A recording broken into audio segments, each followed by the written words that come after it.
Marga azmatkan itu termasuk salah satu marga habaib. Sama dengan marga bin Syahab, Al-Attas, Al-Hamid, Al-Idrus, dan lain sebagainya.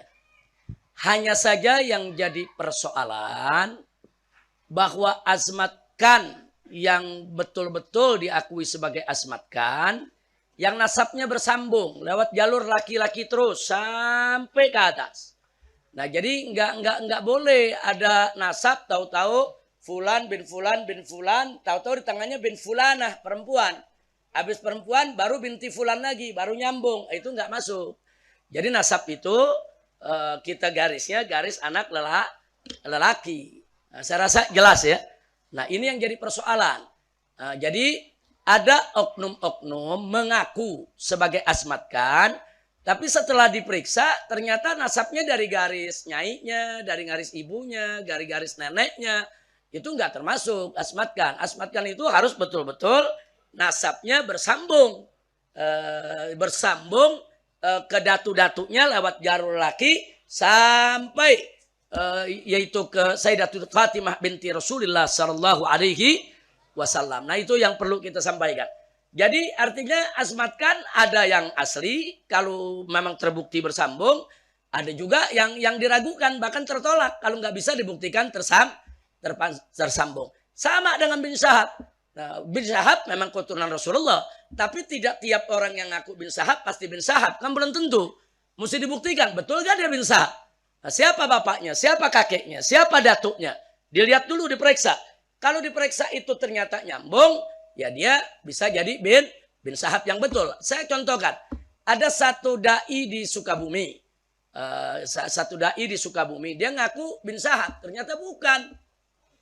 Nah, ternyata begitu diselidiki, palsu. Dia nggak pernah punya nasab bin Syahab. Nah, maka itu saya kirim beberapa saya punya murid jamaah untuk memberikan peringatan kepada yang bersangkutan. Ini kejadian 10 tahun yang lalu. Begitu, jangan sampai dia mengaku sebagai bin Syahab. Nah, ini yang perlu kita tegaskan. Jadi sekali lagi ya ikhwan, soal nasab. Satu, man intasaba ila ghairi abihi fahuwa mal'un. Barang siapa yang menisbahkan, yaitu dirinya, keturunan bukan selain ayahnya, maka dia mal'un, dia dilaknat. Nah, yang kedua, hati-hati juga, saudara. Barang siapa man ta'ana fi nasabi, barang siapa yang memfitnah nasab seseorang. Nasab seseorang udah benar, tapi difitnah, bohong, saudara, itu bisa kufrun, bisa yang menuduhnya memasuki jurang kekafiran. Na'udzubillah min dzalik. Jadi menolak nasab yang asli haram, mengaku-ngakui nasab yang palsu juga haram. Saya rasa jelas ya. Dan jadi pertanyaan Anda ini bukan hanya untuk asmatkan saja, untuk seluruh habaib harus jelas nasabnya. Nah, jadi kalau untuk Indonesia ini pencatatan yang resmi itu adanya di Robitoh Alawiyah. Ada pengakuan Robitoh Alawiyah, kami akui, nggak ada, kami nggak akui. Soal bisa jadi dia asli, itu hanya Allah yang tahu ya ikhwan. Sebab Robitoh Alawiyah itu dia menghukum menilai secara zahir. Anda siapa, dari mana, siapa ayahnya, diperiksa dulu 5-6 keturunan. Nah, setelah itu diperiksa dalam buku besar, buku induk. Nah, ada ditemukan berarti dia asli. Bahwa dia memang bisa dibuktikan nasabnya. Tapi kalau tidak ditemukan, dua kemungkinan. Bisa dia itu maskuk, bukan tidak asli, bukan palsu, tapi maskuk, diragukan. Mau dibilang benar, nggak ada buktinya. Mau dibilang nggak benar, bisa jadi benar ya kawan. Itu namanya maskuk. Nah, kalau maskuk begini, kita tawakuf, jangan menghukum. Nah, ada lagi yang ketiga, mardud. Yang nyata-nyata bohong, itu nasabnya kawan. Emang dia ngarang. Jadi dulu ada satu dai juga di daerah Parung. Pertama dia ngaku sebagai bin Syekh Abu Bakar. Tahu-tahu berubah jadi Assegaf. Bin Syekh Abu Bakar jadi Assegaf. Nggak tahu udah sekarang ngaku jadi apa lagi ya kawan. Nah, jadi artinya ada 3 ya. Nasab itu ada 3. Pertama, masbut. Artinya memang terbukti. Muhaggab, terbukti kalau nasab itu benar. Yang kedua, maskuk, diragukan. Kalau yang terbukti wajib kita akui, wajib kita terima. Kalau yang maskuk, tawakuf. Artinya tawakuf, abstain. Jangan beri penilaian. Yang ketiga, mardud, wajib ditolak kalau mardud. Saya rasa jelas ya. Ini bukan hanya untuk asmatkan, untuk seluruh marga di kalangan habaib. Nah, karena sekarang yang ngaku-ngaku kan juga banyak. Hati-hati, yang ngaku-ngaku hati-hati. Mal'un, dilaknat di sisi Allah. Jadi Anda mau mulia nggak mesti ngaku-ngaku keturunan Nabi ya ikhwan. Enggak. Orang bisa mulia tanpa harus jadi keturunan Nabi alaihi salatu wassalam. Jadi inna akramakum indallahi atqakum. Siapa di antara Anda semua yang paling bertakwa, dia yang paling mulia. Jadi sekali lagi jangan untuk mengejar popularitas, kemuliaan, ngaku-ngaku keturunan Nabi. Justru bukan jadi mulia, jadi hina ya ikhwan. Tapi kalau dia nggak ngaku-ngaku keturunan, nggak ngaku-ngaku keturunan Nabi, dia orang soleh, dia orang baik, dia orang yang manfaat di tengah masyarakat, dia mulia.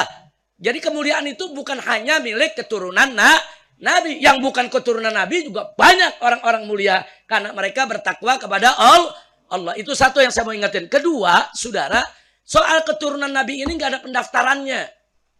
Emang ada di antara Anda di dalam perut daftar isi formulir? Saya mau jadi bin Sahab, bisa.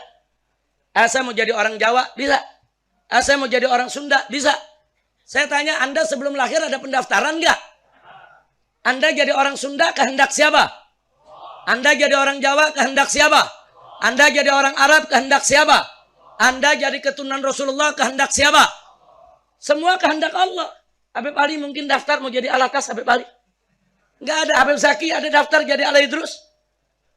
Nggak ada ya ikhwan. Dan kami para habaib yang merupakan keturunan Rasulullah SAW, di satu sisi itu memang nikmat yang harus disyukuri. Tapi pada saat yang sama itu amanat yang berat, saudara. Hati-hati, dalam surat Al-Ahzab Allah ingatkan tentang para istri Nabi. Kalau mereka berbuat dosa, dosanya double. Kalau mereka melakukan kebaikan, pahalanya double. Itu istri Nabi, saudara. Kenapa? Karena para istri Nabi tadi punya kewajiban untuk menjaga nama baik Nabi alaihi salatu wassalam. Makanya kalau mereka berbuat baik, pahalanya double. Satu, pahala untuk kebaikannya. Satu lagi, pahala karena dia menjaga nama baik suaminya, yaitu Nabi Muhammad Sallallahu Alaihi Wasallam. Begitu juga kalau berbuat dosa. Baca surat Al-Ahzab, saudara. Allah ingatkan, istri-istri Nabi berbuat dosa, double dosanya, saudara. Satu, dosa untuk kesalahan yang dilakukan. Satu lagi, dosa karena sudah merusak nama baik Nabi kita Muhammad Sallallahu Alaihi Wasallam. Walaupun nama baik Nabi nggak pernah bisa dirusak oleh siapapun, saudara. Alhamdulillah. Nah begitu juga akhirnya para ulama mengkiaskan dari itu mengatakan kalau istri Nabi saja yang nggak ada hubungan darah, saudara, punya amanat yang begitu berat, apalagi zuriyahnya yang punya hubungan darah, saudara.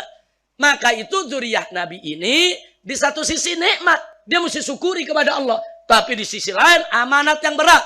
Kalau dia berbuat baik, saudara, maka dia mendapatkan ganjaran yang berlipat. Tapi kalau dia berbuat salah, dia akan mendapatkan juga dosa dan siksa yang berlipat. Na'udzubillah min dzalik. Kira-kira jelas tidak? Jadi keturunan Nabi bukan buat bangga-banggaan, buat sok-sokan, buat menghina daripada nasab yang lain. Enggak, saudara.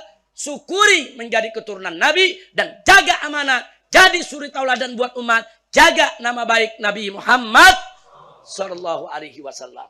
Nah, jadi bagi penanya tadi, kebetulan di sini ada pimpinan Robitoh yang di Bekasi. Nah, bisa nanya-nanya tuh. Sebetulnya nasab asmat kan bagaimana sih? Bagaimana cara menentukan nasab itu betul apa enggak? Nah, itu kalau orang-orang Robitoh ngerti soal itu. Saya rasa jelas ya. Kalau saya bukan bidangnya, bukan. Ilmu ya kita ada soal itu. Tapi saya bukan orang yang punya hak untuk menetapkan. Ini masbut, ini maskuk, ini mardut. Nah, saya bukan bidangnya itu.